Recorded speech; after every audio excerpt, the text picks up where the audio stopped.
والبلطجية لهم أحيانا شرف، والبلطجية أحيانا لهم كرامة، والبلطجية أحيانا لهم قواعد.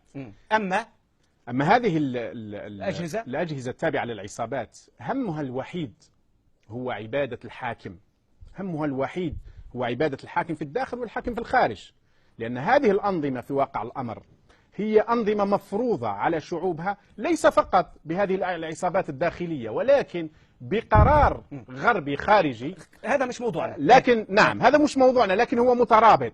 الترابط هو أن هذه العصابات الآن يقول لك ماذا تريد من الجزائر؟ أنت لا تعرف أن هؤلاء هم الذين حطموا الجزائر وألغوا انتخابات جرت باعتراف العالم وباعترافهم هم. طب ألم يحاربوا الإرهابيين في الجزائر؟ أجهزة الأمن صنعوهم. هل تستطيع أن تنكر أن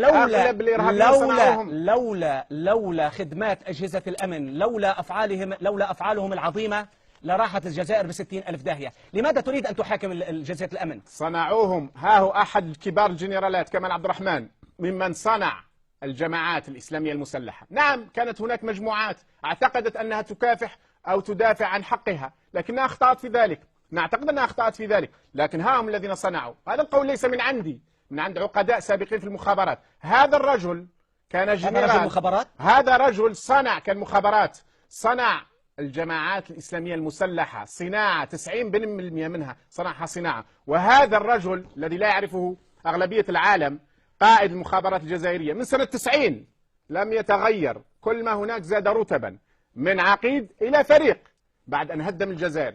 محمد مدين المدعو التوفيق أزاح 5 رؤساء و15 رئيس حكومة ولا أدري كم من وزير ولم يغير شيء. هؤلاء هي الأجهزة الأمنية، وهذا وغيره والقائمة طويلة. هذا الذي يقوم الآن بالتجارة في دول خليجية ويزور دول خليجية ويتسكع في دول خليجية، ذبح عشرات الآلاف من الجزائريين، واسمه محمد العماري، كان مجرد ضابط وكان يوما ما داخل الجيش الفرنسي يقاتل الثورة الجزائرية، ثم أصبح قائد للجيش وأعلى رتبة سنة 94 وغيره. بس هذا يعتبر وهذا خالد نزار يا سيدي. والقائمة طويلة، القائمة طويلة. هذا افتراء يا سيدي، ولا يمكن أن تفتري على الناس بهذه الطريقة. يعني كيف يكون افتراء؟ يعني تريد أن تقول دعني أكمل من فضلك. كيف يكون افتراء عندما يعرفهم الناس ويعلمون أن هؤلاء هم الذين حطموا جزائر شهداء جزائر الثورة وحولوها الآن؟ هذا في الجزائر وضع خاص، عصابات ليس وضع خاص. ينطبق الأمر على العالم العربي؟ ينطبق عليهم جميعا، وإن اختلفت النسب والمستويات حقيقة، لكن ينطبق عليهم جميعا. كيف ينطبق عليهم؟ لأنه نفس العقلية، نفس التفكير. التعذيب سياسة استراتيجية حكم.